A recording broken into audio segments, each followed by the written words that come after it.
Hello, everyone, and welcome back to Talk Emma, the podcast where we help you speak real English, confident English, every single day. I'm Emma.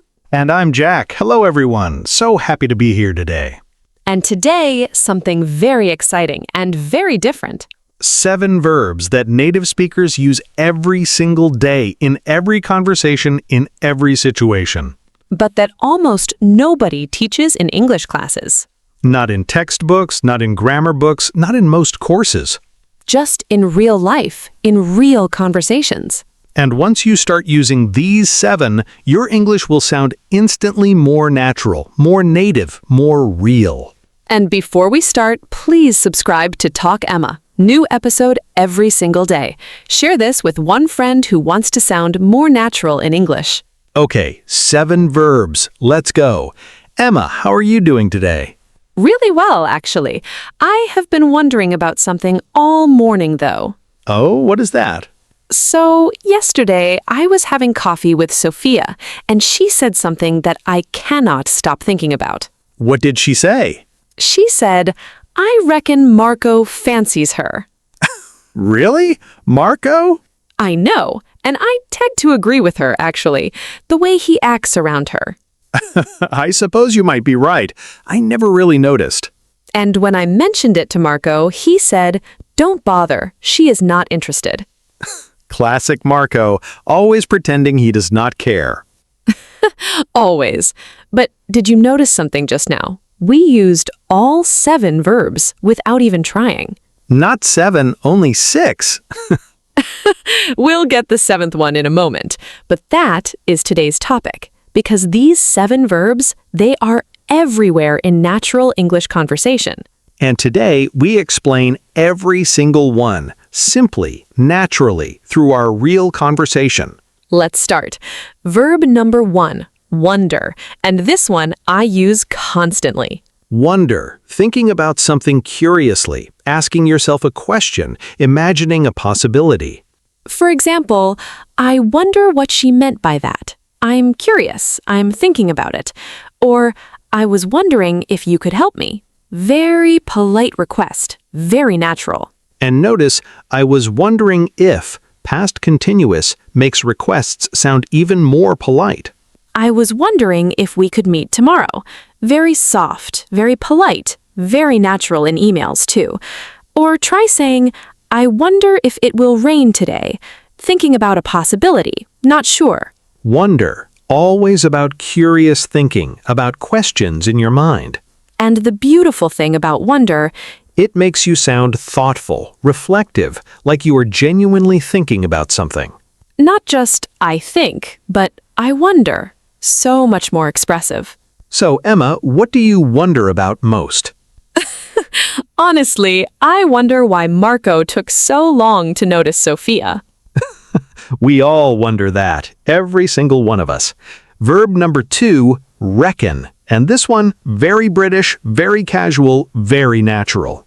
Reckon, an informal way of thinking or believing something, your personal opinion or estimation.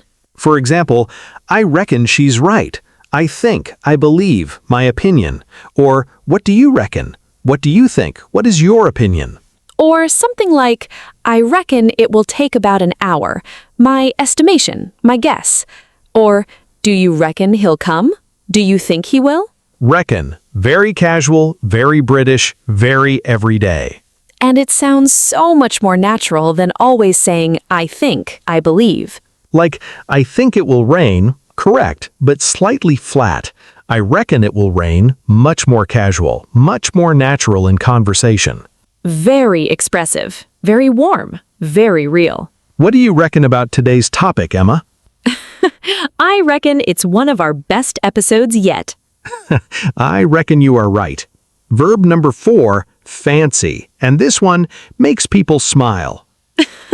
Because fancy has 2 very different meanings, both very natural, both very common. Meaning 1, wanting something, feeling like having something or doing something. For example, do you fancy a coffee? Do you want a coffee? Do you feel like one? Or, I fancy trying that new restaurant. I would like to try it. I feel like going. Or something like, I don't fancy going out tonight. I don't feel like it. I'd rather stay in. Fancy, very casual way to express want or desire, much softer than I want. I want a coffee, direct, fine, but slightly blunt. Do you fancy a coffee? Warm, casual, inviting. And meaning too, liking someone romantically. Yes, like Sofia and Marco. Like, I think he fancies her. I think he likes her romantically.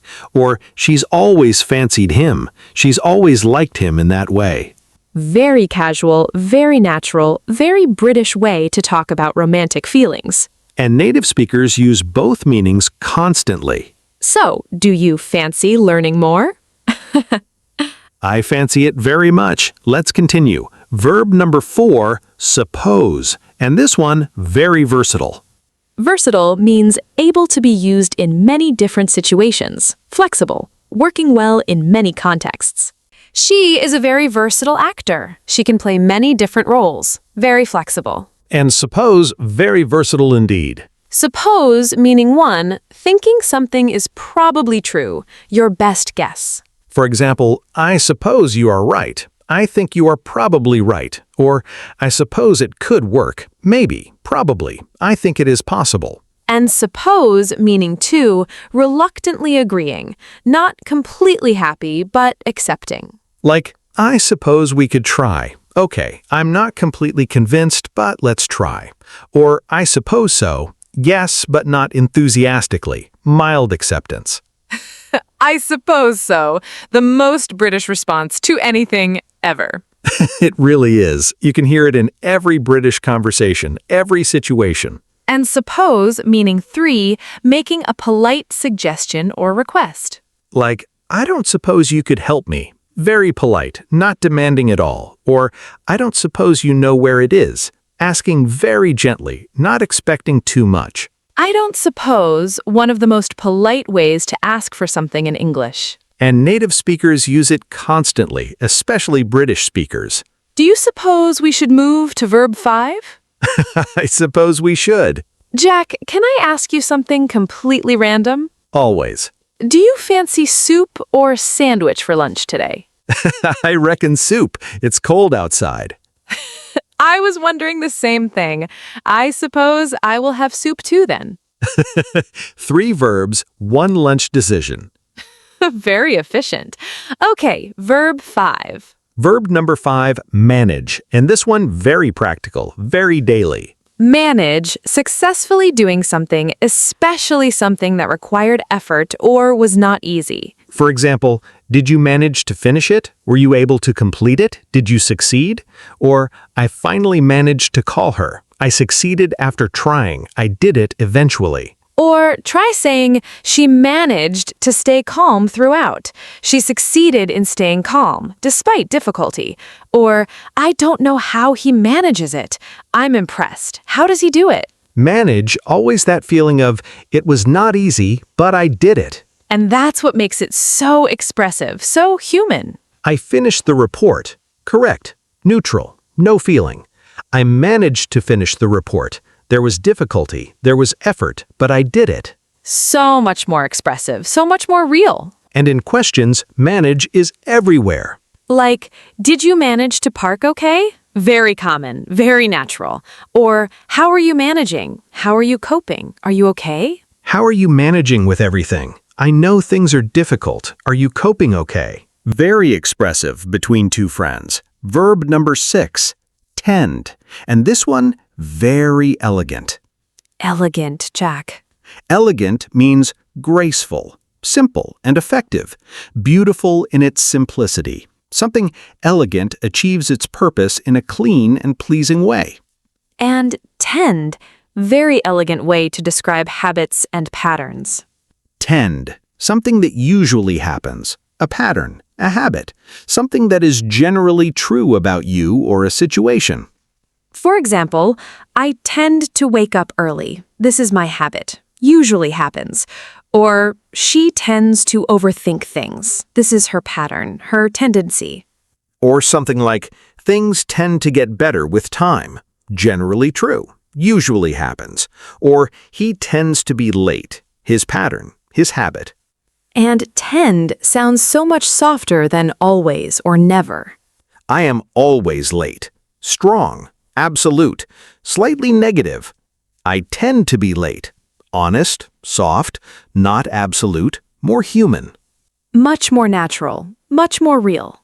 Because nothing is always. Nothing is never. Tend captures the reality of most situations. Jack, what do you tend to do when you are stressed? I tend to make too much coffee and then feel worse. Very honest, very Jack. Very Jack, yes. And verb number 7, bother. And this one, so expressive. Bother, making the effort to do something, or disturbing someone, or being annoyed by something.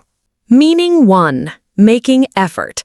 Often used in negative sentences. For example, don't bother, I will do it. Do not make the effort, I will handle it. Or, I could not be bothered to cook tonight. I did not feel like making the effort. I could not be bothered. Very British, very expressive.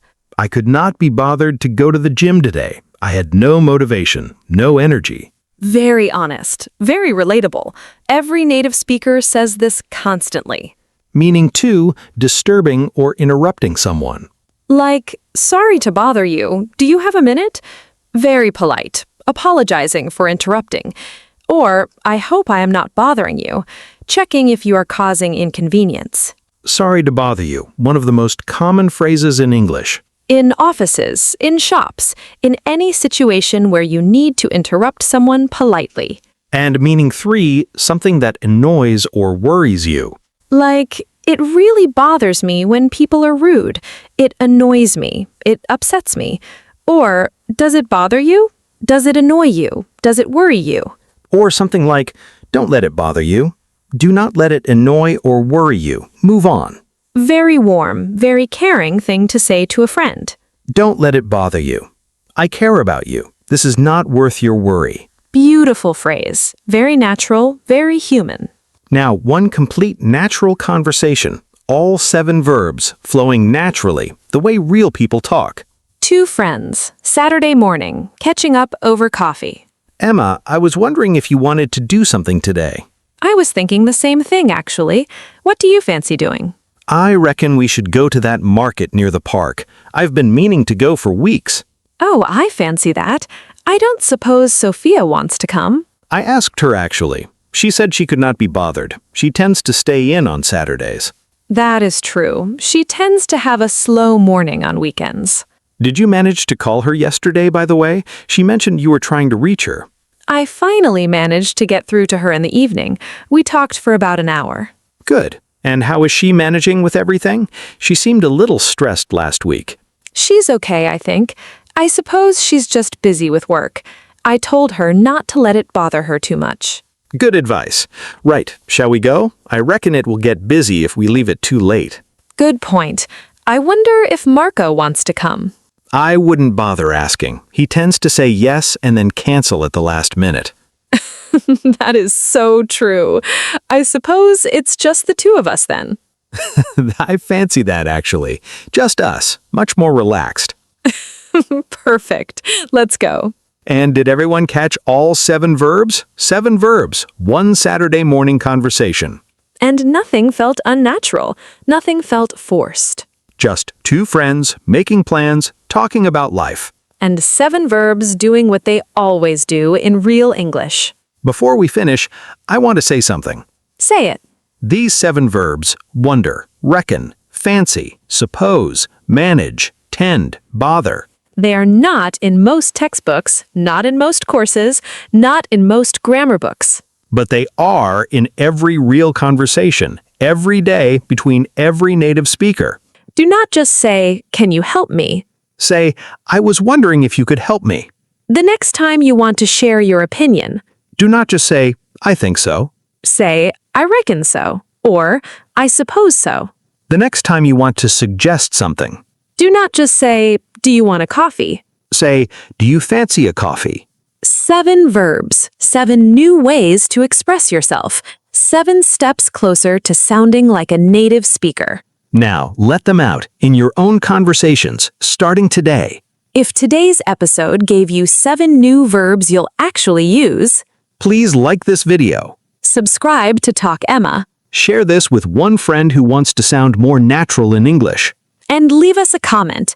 Which of the 7 verbs was completely new for you today? Or write one natural sentence using any verb from today. We read every single comment, everyone. Thank you for being here. See you in the next episode. Until then. Keep talking, keep learning, and keep growing. Bye, everyone.